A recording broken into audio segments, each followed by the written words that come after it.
साथियों, जय हिंद, वंदे मातरम। स्वागत है आप सभी का सैनिक सुविधा पर। साथियों, आपके सामने आज मैं फिर से हाजिर हूँ एक नया वीडियो लेकर। तो साथियों, आज की वीडियो में बात होगी एमएससीपी और ओआरपी के बारे में, और इसके अलावा डीए के ऊपर भी थोड़ी सी चर्चा होगी।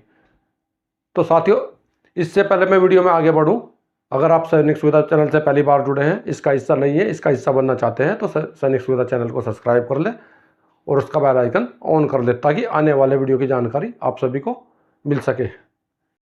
तो सैनिक भाइयों, आपके बहुत सारे मैसेज मेरे पास आ रहे हैं। आप सभी ने पूछा कि जो डीए है, डीए का एरियर कब तक आने वाला है।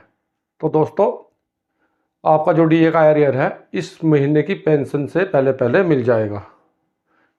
तो जो आपका डीए का एरियर है जब भी मिलेगा तो जुलाई से लेकर और अब तक का, यानी कि 4 महीने का एरियर आपको दे दिया जाएगा। अभी देखते हैं अगली जानकारी। अगली जानकारी है, आज हमारी वन रैंक वन पेंशन की 10वीं वर्षगांठ मनाई गई है और प्रधानमंत्री जी ने पूर्व सैनिकों को इस श्रद्धांजलि बताया है इसको। तो इसके लिए एक प्रेस रिलीज जारी हुआ है, वो देख लेते हैं। तो सैनिक भाइयों, ये देखिए, ये प्रेस रिलीज जारी हुआ प्रधानमंत्री कार्यालय की तरफ से। प्रधानमंत्री कार्यालय, one rank one pension OROP योजना हमारे सैनिकों एवं पूर्व सैन्य कर्मियों के लिए साहस और बलिदान के प्रति एक श्रद्धांजलि है, ये कहा है प्रधानमंत्री जी ने दोस्तों। इसके अलावा ओआरओपी हमारे सशस्त्र बलों के कल्याण के प्रति सरकार की प्रतिबद्धता का प्रतिनिधित्व करता है, यही प्रधानमंत्री जी ने कहा है।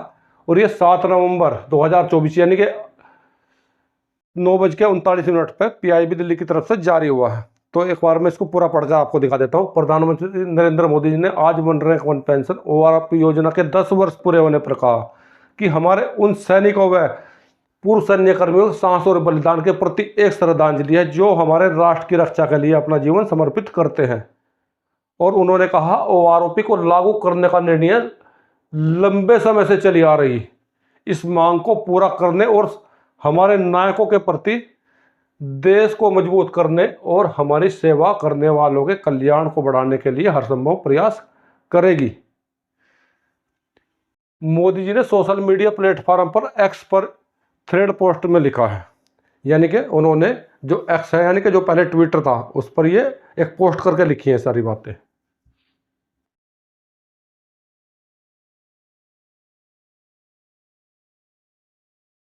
आज ही के दिन one rank one pension OROP लागू किया गया। यह हमारे सैनिकों पूर्व सैन्य कर्मियों के साहस और बलिदान के प्रति श्रद्धांजलि थी जो हमारे राष्ट्र के लिए अपना जीवन समर्पित करते हैं। ओआरओपी को लागू करने का निर्णय इस लंबे समय से चली आ रही मांग को पूरा करने के लिए हमारे नायकों के प्रति कृतज्ञता और पुष्टि करने की दिशा में महत्वपूर्ण कदम था।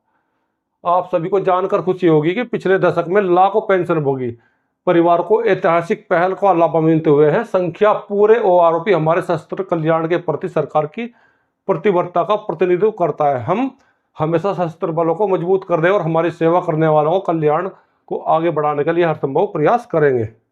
और ये है इनका ट्वीट जो इन्होंने ट्विटर पर ट्वीट किया है दोस्तों।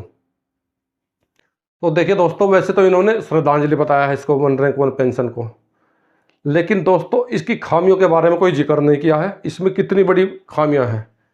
सबसे बड़ी खामी तो यह है जो प्रीमिच्योर है, प्रीमिच्योर को इन्होंने ओआरओपी नहीं दिया है। जो 1 जुलाई 2014 के बाद के प्रीमिच्योर है उनको ओआरओपी नहीं दिया है, सबसे बड़ी खामी तो यह है। और दूसरी सबसे बड़ी खामी यह है, जो एमएससी रैंक दिया गया है तो 2006 के बाद वालों को दिए गए हैं। 2006 से पहले आने वालों को इसका बहुत बड़ा नुकसान है। जैसे कि एक हमारा सिपाही है, 17 साल नौकरी करके आया, 2006 के बाद में आया है, तो वो तो हवलदार की पेंशन ले रहा है, लेकिन 2006 से पहले आने वाला वो सिपाही की ले रहा है। तो उसके 2006 से पहले आने वाले की पेंशन में तो बहुत ज़्यादा अंतर हो गया है, 5-6 हज़ार रुपये का डीए सहित अंतर हो जाता है। तो ये दूसरी इसकी बहुत बड़ी खामी है। इसी प्रकार से जो स्पेशल फैमिली पेंशन ले रहे हैं उनके लिए भी बहुत बड़ी खामी है इसमें, क्योंकि स्पेशल फैमिली पेंशन के उदाहरण के तौर पर मैं आपको बताता हूँ, अगर एक सिपाही 10 साल में शहीद हो जाता है तो सिपाही को 17 साल उसकी नौकरी के हिसाब से उसका बेनिफिट दिया जाना चाहिए, लेकिन उसको 10 साल के हिसाब से बेनिफिट दिया है। तो ये तीसरी बड़ी खामी है। इस तरह से बहुत सारी खामियां हैं इसके अंदर, लेकिन उनकी तरफ प्रधानमंत्री जी का कोई ध्यान नहीं गया है।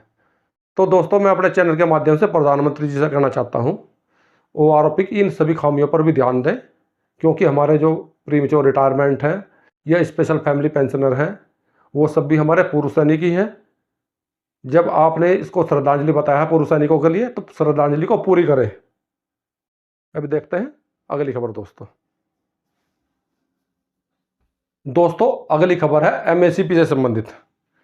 एक हमारे पेंशनर ग्रीवेंस डाली थी और उसके जवाब में क्या दिया गया है वो मैं आपको दिखाता हूं। अगर आप भी को भी एमएसपी नहीं मिल रहा है तो आप भी इस प्रकार से अपनी ग्रीवेंस डाल सकते हैं। तो देखिए ये ग्रीवेंस है, ये ग्रीवेंस है इनकी।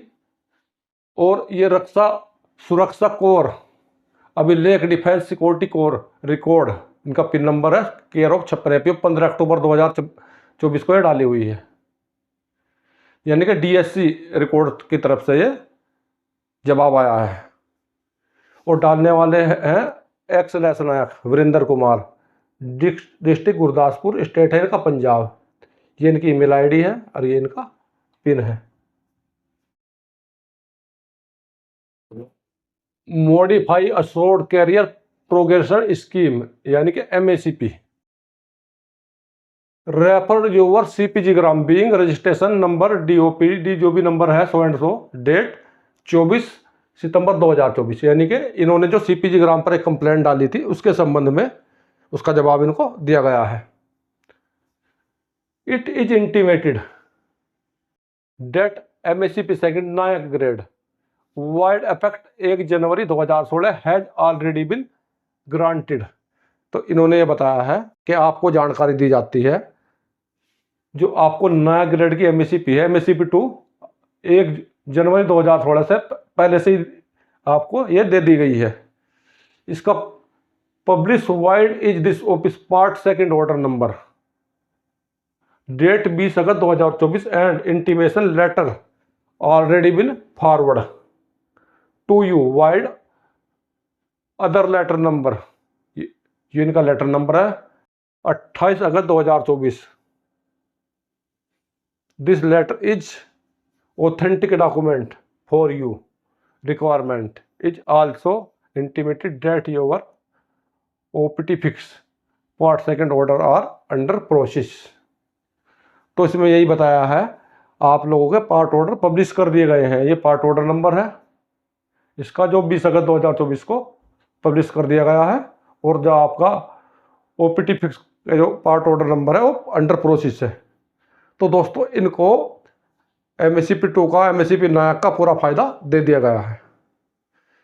तो जिस प्रकार से इन्होंने कंप्लेंट डाली है, बहुत सारे हमारे डीएससी के बहुत सारे सैनिक ऐसे हैं जिनको एमएससीपी नहीं दिया जाता था। और डीएससी को पहले 2016 से पहले कोई एमएससीपी नहीं दिया जाता था, लेकिन 2016 के बाद में डीएससी वालों को भी एमएससीपी का फायदा दिया जाने लगा है। और सैनिक भाइयों अगर आपको भी एमएससीपी या एसीपी का फायदा नहीं दिया गया है तो आप भी इसके लिए अपनी ग्रीवेंस डाल सकते हैं, क्योंकि यह आपका अधिकार है। अगर आपको कोई चीज़ लागू है तो आपको मांगना चाहिए, मांगने से ही मिलता है दोस्तों।